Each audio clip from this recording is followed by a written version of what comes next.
Hi guys, welcome to Horsepower Heritage. I'm Maurice Merrick. Thanks for being here, and if you're new to the show, I'll just say this is not your typical automotive podcast. For example, you're going to hear storytelling episodes that cover the history of automotive design and technology and motorsport and car culture.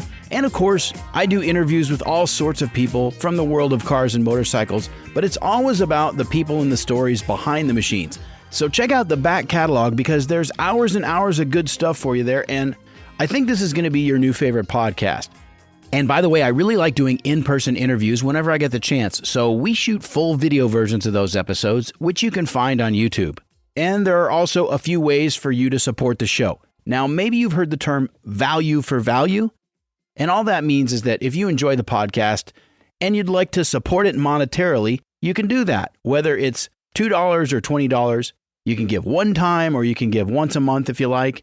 And to do that, you just go to buymeacoffee.com/HP Heritage and throw a few bucks in the gas tank. And buymeacoffee.com is basically a crowdfunding platform for independent creators. And it's totally secure and it's an easy way to show your support. Now, another thing you can do if you're listening on Apple Podcasts is to leave a 5-star rating and write a short review. Tell others what you like about the podcast.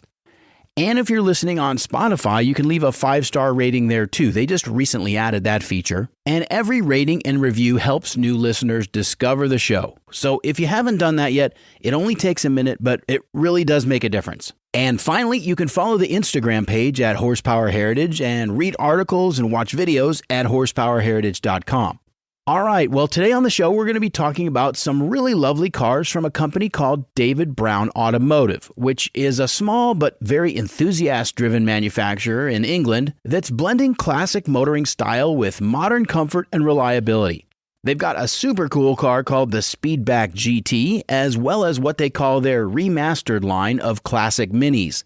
Anyway, everything they build is tailor-made for each individual customer. So if you've ever dreamed about ordering a really special car that's not mass-produced, and instead it has every detail planned out just for you, you're going to enjoy this one. My guests are Michelle Gay of David Brown Automotive and Ryan Watson of Bespoke Imports. And that's coming up right after this. Hey everybody, Maurice Merrick here, and I want to tell you what's new at Model Citizen Diecast. First, there's the Porsche 718 Boxster and Cayman in 1/43rd scale, perfect size for your desktop or your bookshelf. Or how about a Shelby GT350R prototype or a Volvo 850 Turbo Wagon, both in big 1/18th scale. And my listeners get 10% off when you use the code HERITAGE at checkout. Limitations apply. Just go to modelcitizendiecast.com and see what's new. From race cars to street cars and everything in between, it's Model Citizen Diecast. Because your inner child still wants to play with cars. Michelle Gay from David Brown Automotive. Thanks for being on the show. Great to have you. Hi, Maurice. Very nice to be here. Thanks for having us. It's my pleasure. And Ryan Watson from Bespoke Imports. Now, you're down in South Florida, right, Ryan? And you're kind of David Brown's man in North America. Yeah, no, that's absolutely right. I'm down in Naples, Florida, the Sunshine State. And we represent David Brown for North America. So I want to get one thing out of the way right from the start, which is that David Brown's cars are not inexpensive, okay? But the price really isn't the point. Because I think it's great to see small manufacturers who are committed to classic looks and driving enjoyment. And, you know, all the tech in our cars now, all the sameness is a bit numbing to me. And I know that my listeners feel that way too. You know, I've got really loyal listeners who are all about classic driving experiences. And that's why I was so interested in the David Brown products, because you've got the amazing Speedback, which we're going to be talking about. That's really exciting.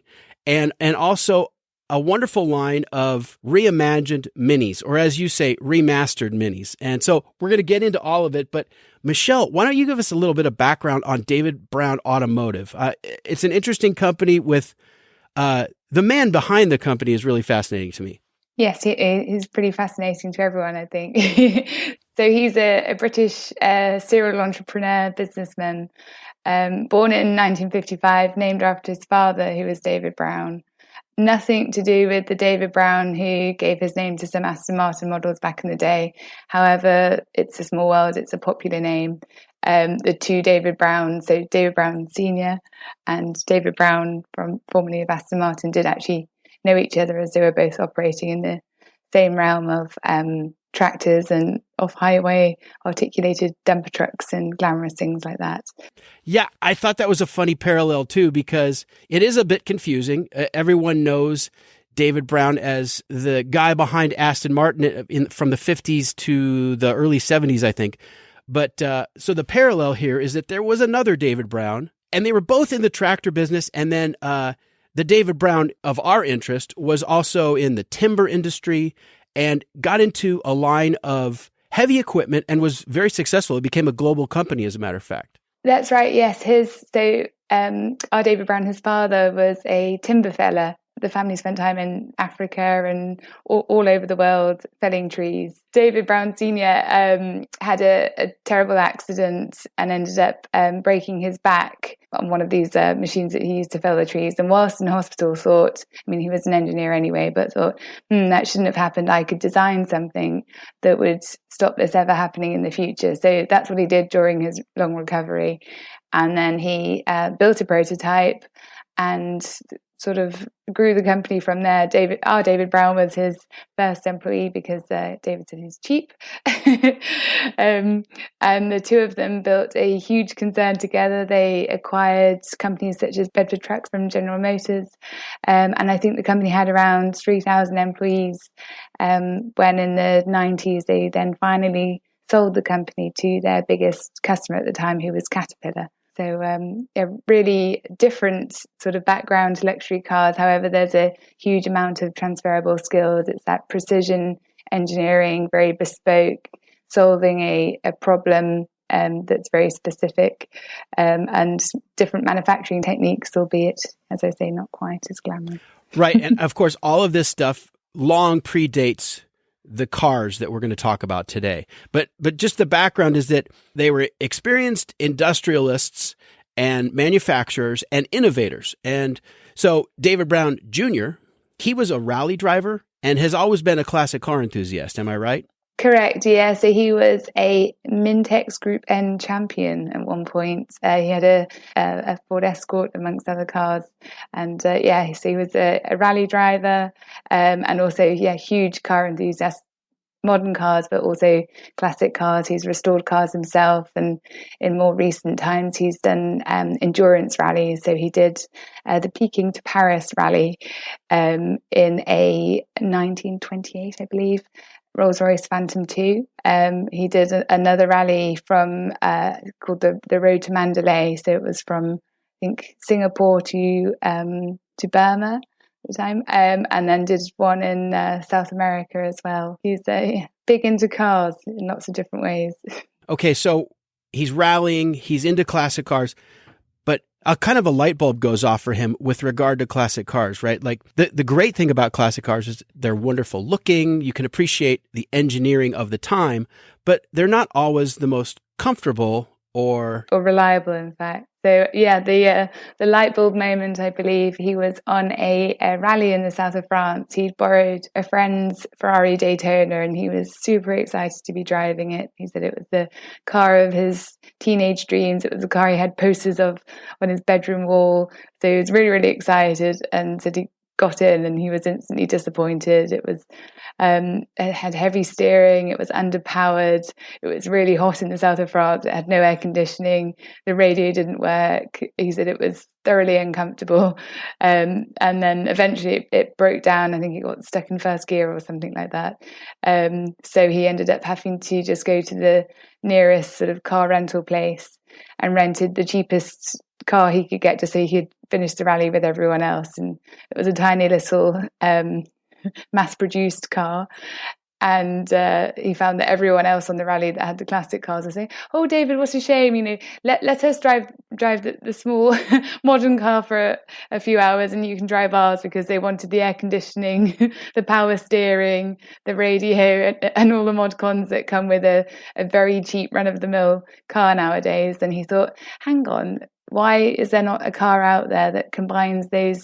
two worlds, the beautiful classic timeless looks and that evocative motion driven sort of passion that you have for classic cars, with modern technology, engineering, reliability, and all of the modern conveniences that we're so used to. So he went back to England shortly after, returned home and set about thinking, right, I'm just going to design a one-off car for myself that does combine those two worlds. And then quite quickly was showing sort of some of the renders, some of the drawings to friends, and they all said, well, it's absolutely beautiful and what a brilliant idea, I would buy one.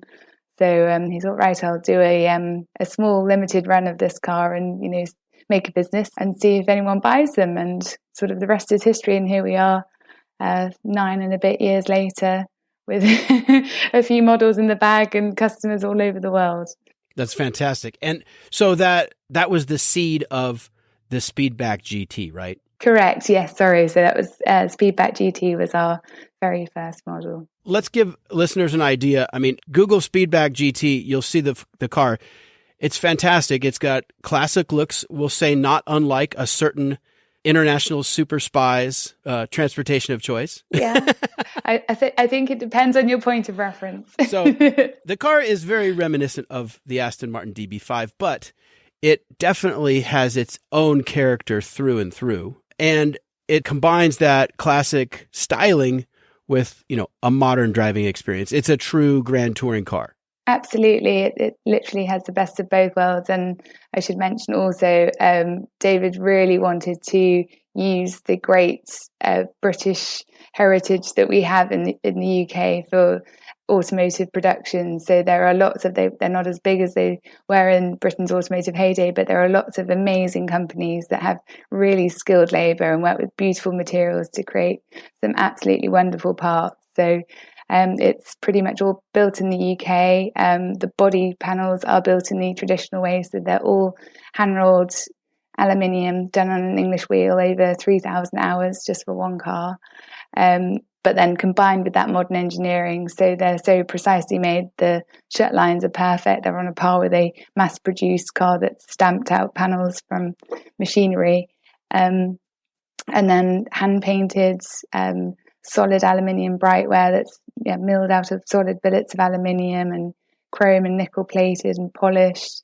Beautiful wood veneers, albeit they're mounted to 3D printed substrate, so you get complex curves which you wouldn't have been able to achieve back in the 60s. It's really everything we do that underneath the surface is modern engineering, and everything you touch and see on the surface is traditional hand craftsmanship made with beautiful materials. Yeah, there aren't too many manufacturers out there who are really following those old traditional coach building techniques. So I really like that about the car. And the Speedback has a couple of additions, right? There's the initial Speedback, and then you guys moved into a really nice new manufacturing facility on the Silverstone campus, right? Correct, yeah. Silverstone's now the home of the Formula One in the UK. So it's got a very famous racing circuit. And so in recognition of that move to that new facility, you released the Silverstone edition Speedback. And that's like the top of the line Speedback, as if the normal one weren't enough, right? Yeah, it's so it's as I say, sort of inspired by the aeronautical heritage of Silverstone. So the wheel designs are designed to look like the air intakes from a fighter jet. It's got brogued and fluted leather in what we call the cockpit, the interior, and it's got a real aeronautical feel. There's an open pore, scorched finish to the veneers, which sort of fade out from front to rear, which gives sort of a feeling of motion in the car. It's got a hand-applied central racing stripe that fades out towards the front, and it's just a lot more sort of sportier performance, I would say, and very muted as well. So the entire exterior of the car is completely monochrome. In terms of sort of performance, it's got 601 horsepower, 766 newton meters of torque, so on a par with a Lamborghini Aventador, even more so actually. Yeah, and it's what, a supercharged V8, and that's sourced from Jaguar, right? Yeah, so it's their 5-litre V8 supercharged. It's the drivetrain you'd find in a Range Rover SVR, for example. Excellent, which, I've driven cars with that drivetrain, and it's a lot of fun. And as you say, the Speedback has kind of a monochrome exterior, which looks very sinister. It's definitely one of those cars where you're going to do a double take when you see one on the street. Absolutely. Yeah. I mean, it draws so much attention and really nice attention as well. Those that are real car enthusiasts are familiar with it and are absolutely delighted that they've had the opportunity to see one in real life. And other people are like, is it a modern car? Is it a classic car? Well, the details, I can't stop looking at it. It's, really lovely experience to drive. Yeah, really the best of both worlds. And how many Speedbacks have been built, Michelle, to date? So we have a factory full of Speedbacks at the moment at various stages. We had a bit of a rush on them after the pandemic.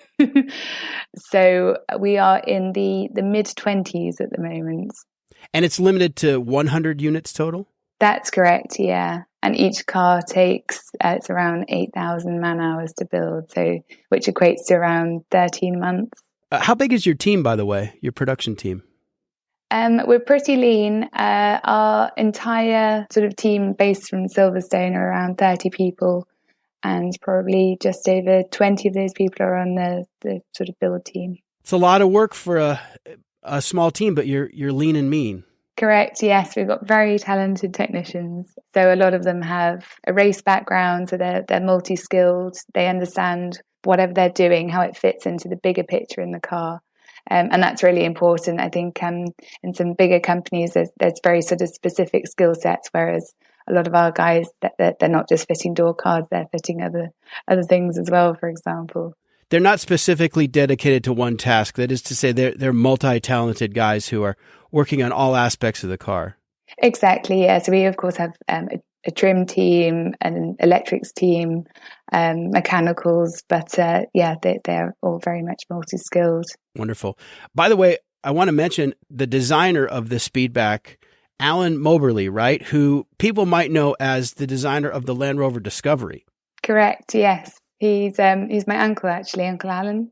Oh, that's wonderful. Well, yes. and one reason I wanted to mention that, Michelle, is that, so we're talking about taking a classic ethos in car design and applying it to the modern day. And that's not easy because whether you like it or not, there are compromises along the way that are they're necessary, but you want to stay true to that vision. And, Land Rover had that challenge. Land Rover was an iconic brand and people have a certain expectation.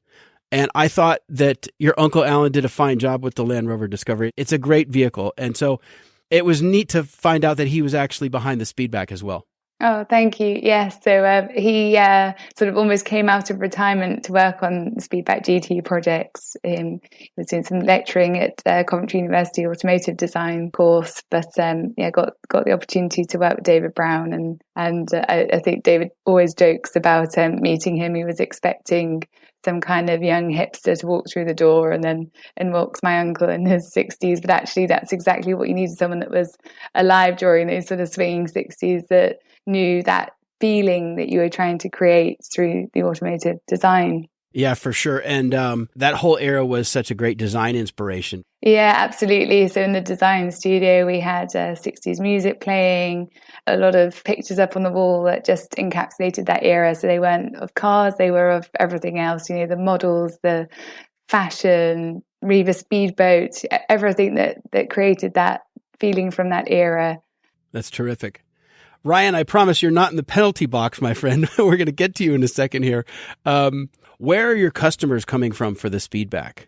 So we get a huge amount of inquiries from North America, but so far we have delivered cars to customers in the UK, Germany, Switzerland, France, Spain, Hong Kong, New Zealand, all over the world, really. I think it's, you can look at countries that have a big classic car following. So they're appealing to customers that love classic cars but don't want the headaches that go with them. They want the reliability, they want usability, they want to be able to get in and know that it's going to start.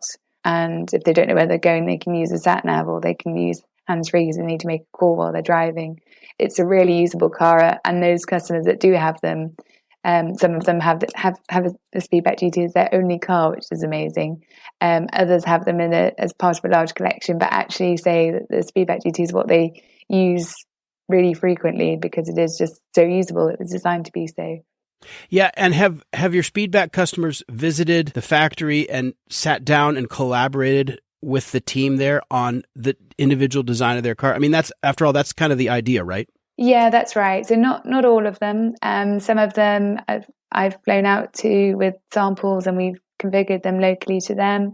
Others, especially over the past couple of years, we've done it remotely. We've got an amazing in-house design team that can do amazing renders to show them different options and different finishes, etc.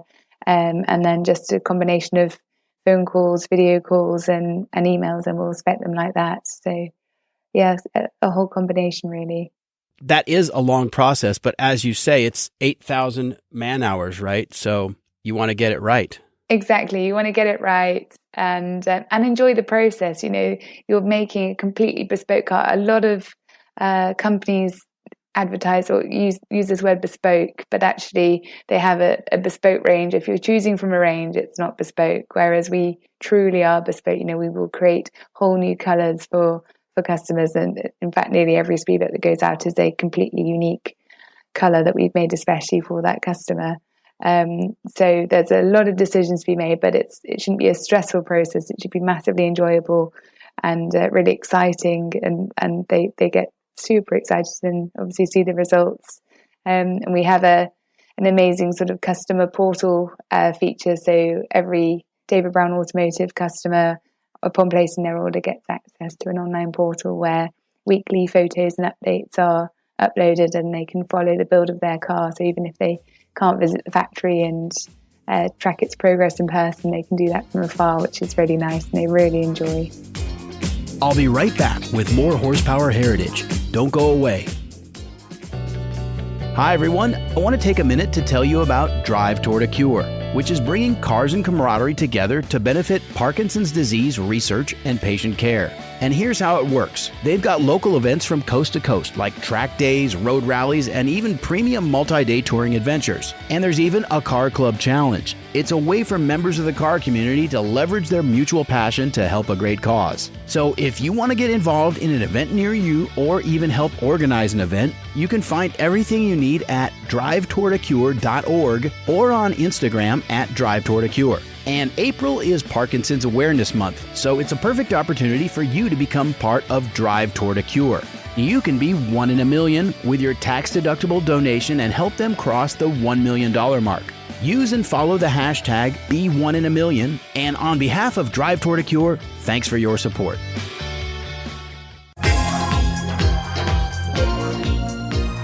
Well, Ryan, let's bring you in on this, my friend, because, you know, the Speedback it's a flagship purchase, let's be honest, right?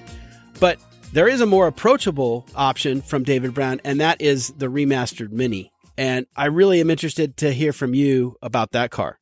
So with my interest in the traditional Mini coming from my family, basically, my mum and dad had driven Minis in the 60s and 70s, and it had kind of been fed down to me, the interest in the car from there. As soon as I saw what David Brown were doing, probably around 2016, I think, was my first sort of interaction. And it kind of, it was a bright light going off in my head, you know, to see what was actually possible with such an iconic classic, because every single designer in the world, regardless whether it's cars, whether it's clothes, whether it's kitchen utensils or something, somebody's always looking to get one of these timeless classic designs into the market. And the original Mini was obviously probably one of the original classic designs, and it lends itself to all different kinds of classes as well. It's not just for the working man, it's for the upper classes, for the landowners, for the, you know, the kids going off to college and throwing the mattress in the back of the car kind of thing, you know. And it was such a timeless classic, and it's kind of lasted right the way through all of those years, and it's still recognized today as a timeless classic. Now, you take the level of craftsmanship that David Brown put together, first of all, on the Speedback GT, and then encompass that into this true meaning of bespoke and making one-off vehicles, and apply that to the beautiful classic design of Mini. All of a sudden, that's where the light bulb moment comes up, and it's really seeing the value in that level of craftsmanship and workmanship that goes into every single one of these individual commissions that kind of grasped my attention. And when I had the opportunity to do something when we set up Bespoke kind of 12 months ago, the first people I reached out to was Michelle and the team at David Brown to say, we've called our company Bespoke. You guys are Bespoke. I think we need to do something. We need to give the American car buying public and lifestyle buying public the opportunity to see what is possible from yourselves, and let's not hide it from them. Let's get the cars in, let's put them in front of people, and we'll make a go of this. And the appetite was there from the guys at David Brown, which was great, and we are anxiously waiting for the first vehicles to go out to their customers and be in a position to start specifying more individual commissions for our customers this side of the water, if you like. Yeah, and as an aside, the American market has seen a big influx of the importation of classic minis from all over the world, but the quality is so varied. You can get literally a rust bucket if you're not careful. And so there is that demand for the car, but there's so much uncertainty in buying on that secondary market. But there's no doubt that the car is, it's beloved. It's such a cheeky little thing, as you say. And I want to talk about how this is the Mini Remastered. So one thing that I know that David Brown has commented on is that Alec Issigonis' initial design was genius. It was a brilliant design, but the production was not the highest of quality. And you guys have ironed out all the kinks. And I'm interested to hear the details on that. I think that's quite an interesting point, isn't it? I think any car from that era, and I'm equally to blame. I've got a classic in my garage and I know very well about it. So, they probably weren't the best in terms of keeping rust out of the metalwork or putting the right electrics in there. If we have a long conversation about Lucas, we could probably be here all night. But yes, they had a certain, let's say, stigma attached to it. And one of the problems is, and you've hit the nail on the head, is if you go into the used car market or the second-hand car market, you're kind of trusting the fact that somebody has made sure this car is correct or it's done right.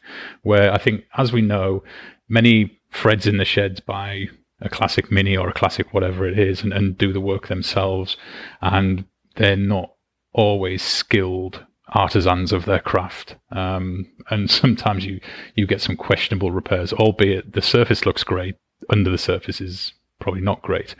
So I think what's fantastic about what David Brown do as a process is the vehicle is completely reshelled with a new shell that's had all of the rain gutters taken away. It's been de-seamed, it's been strengthened and re-spot welded, re-seam welded, all the way through to kind of take away let's say some of the original manufacturing imperfections and bring it up to today's standards and probably beyond. It's over-engineered for today's standards, if you like, to make sure that this is now going to be a lasting classic. The design was already there, but as David Brown himself has said, is probably the engineering and the manufacturing process was probably lacking a little bit. So when you start to invest the thousands of man hours into the production of one of these vehicles, you can honestly see where it goes into, because every single nut, bolt, seam, weld, touch is refreshed, renewed, replaced, and basically gone through a whole brand new engineering process to make sure that this is going to stand the test of time today. And the classic Mini powertrain is still there, but uprated, right? So about 100 horsepower now. And also everything is refined so that the driving experience is more seamless, right? That's right. And it's the original heart, let's say. It's basically taking what already existed and making it better. Making sure that the improvements are in keeping with the vehicle. There's no Mazda Miata engine dropped in there or a V8 from wherever it is. This is staying true to the classic ethos of what Issigonis wanted, if you like, but we're just bringing it up to the modern times. And you've got improved performance, you've got improved handling, driving ability. It touches the essence of what I think David wanted to achieve originally with the Speedback was, you've got a classic vehicle, but for the modern age. You can jump in there and go and get your groceries without thinking, oh no, what if the distributor pops off? Or what if I need to balance a new carb or something like that, And none of those issues are going to arise because obviously it's been reimagined for today rather than for 1959 kind of thing. Is the Mini carbureted? Does it have twin SUs? Does it have a fuel injection system? Well, if you'd have been looking at our social media, Maurice, you'd have seen that there are some twin carburetors on there. It's a beautiful piece of artwork. It really is. It's one of those things, it's a piece of jewellery under the hood or under the bonnet. You pop the bonnet up and it sits right proudly in front of you, and nice pair of polished, I believe they're SUs. I might be wrong, but I think they are SUs. Yeah, I was kind of pulling your leg. I know. On that one because No, because those twin SUs are like, that screams, British performance, right? There's a very unique sound to them, certainly. And I think, if anybody who's witnessed them in the past, and it's essentially a very British sound that is caused by the air whooshing through the pistons inside of there and being dragged into your, albeit small, but now ultimately as powerful as it possibly can be, four-cylinder engine. And it's great. It's a very British sound. It's a very sort of British motor racing and rallycross of its time, if you like. No, I love it. And in my opinion, induction sound is as important as exhaust. It's a signature sound. It is. It's probably the more visceral of the two, I would have thought, personally, because you pop your foot onto the gas and you get that induction sound immediately. Maybe a half second later, you've got it coming out the other end, but it's that initial sound of it being sucked through those SU carbs is great. That's where the emotional connection comes into these classics, and the sort of Mini Reimagined kind of ticks all of those boxes as you go down the list.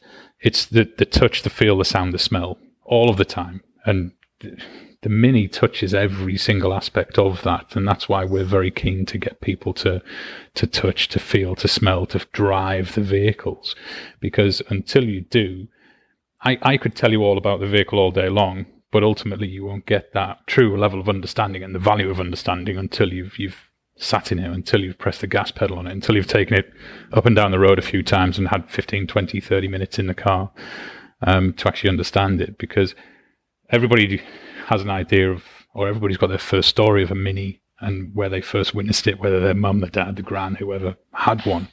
But today, with what David Brown have done with it, it's a different feel, but still the elements of the base are still there. You've still got a very British feel to it, but they've elevated it to a new level now where, as I say previously, it's brought it into the modern age, but brought it into the modern age of luxury, which is a story that Mini never really touched on previously. Yeah, and so we're talking about details depending on the model, because there are several iterations of the remastered Mini, but we're talking about things like genuine leather bonnet straps, Talbot-style side view mirrors, hand-stitched leather dashboard. The clutch pedal, brake pedal, and throttle are all unique and bespoke. I think they're cast aluminum or machined aluminum, looks like.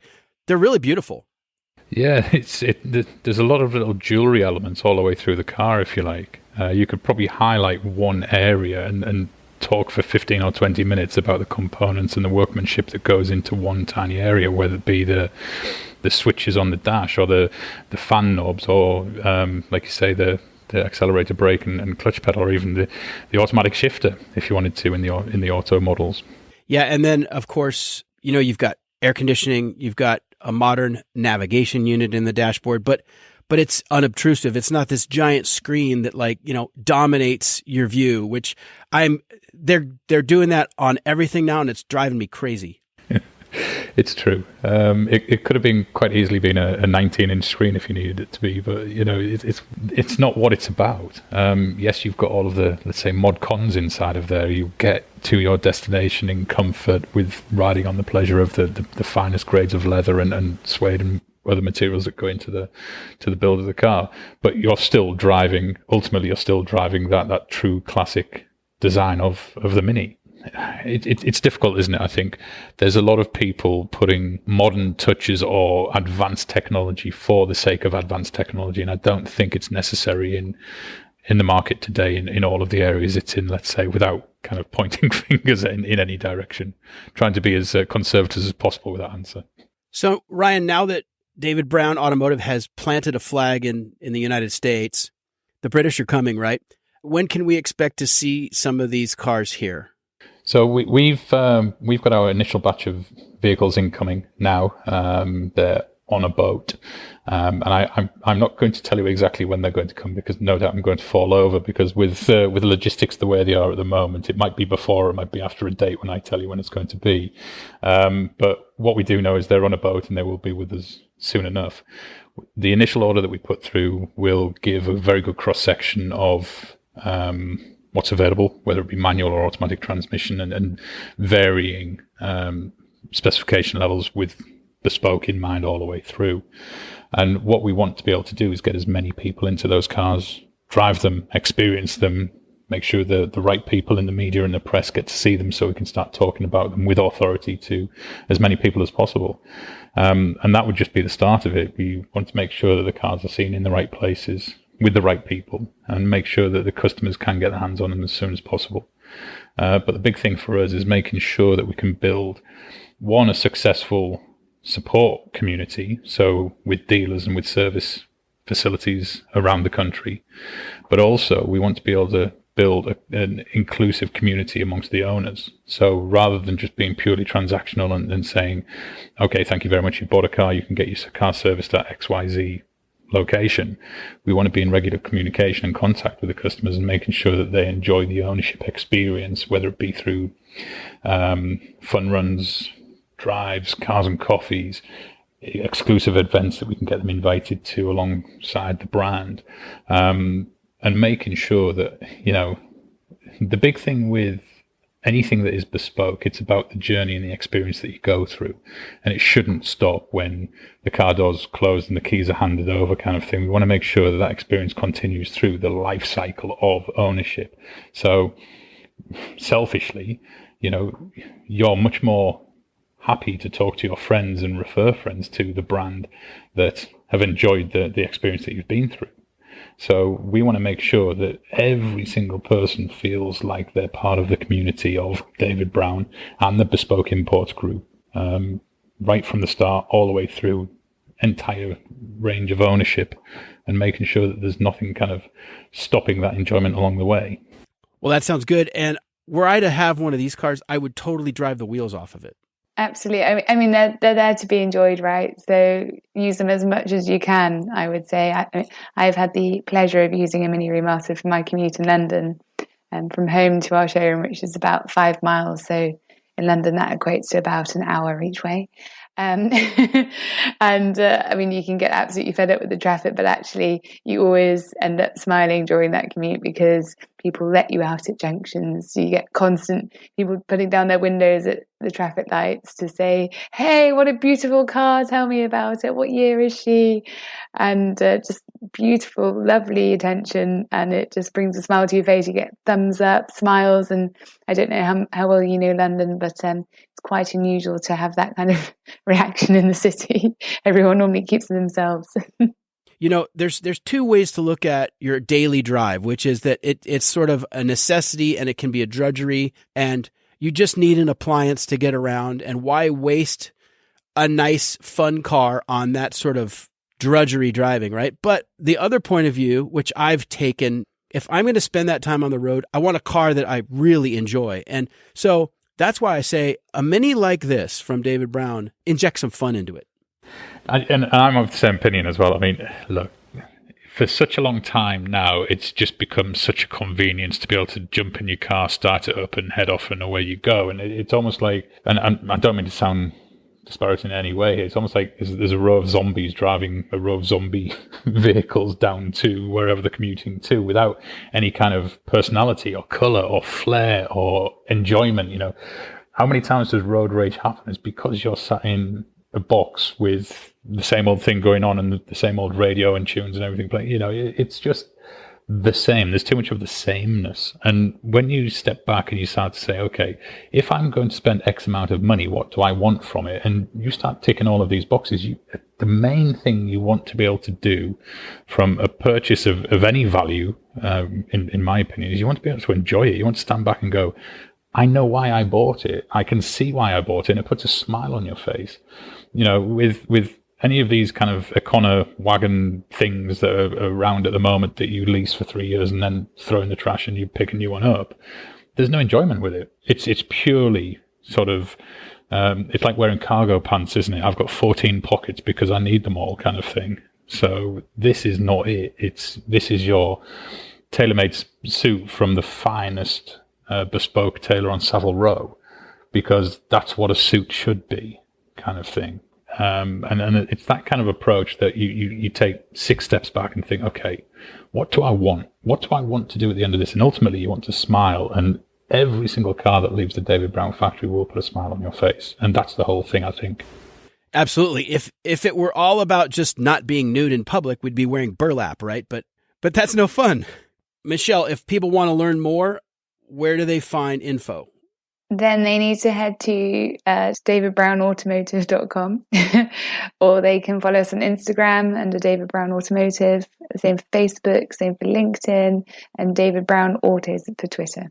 Excellent. Michelle Gay from David Brown Automotive, Ryan Watson from Bespoke Imports. We've been talking about the Speedback GT and the Mini Remastered. Thank you guys. It was really fun to have you on.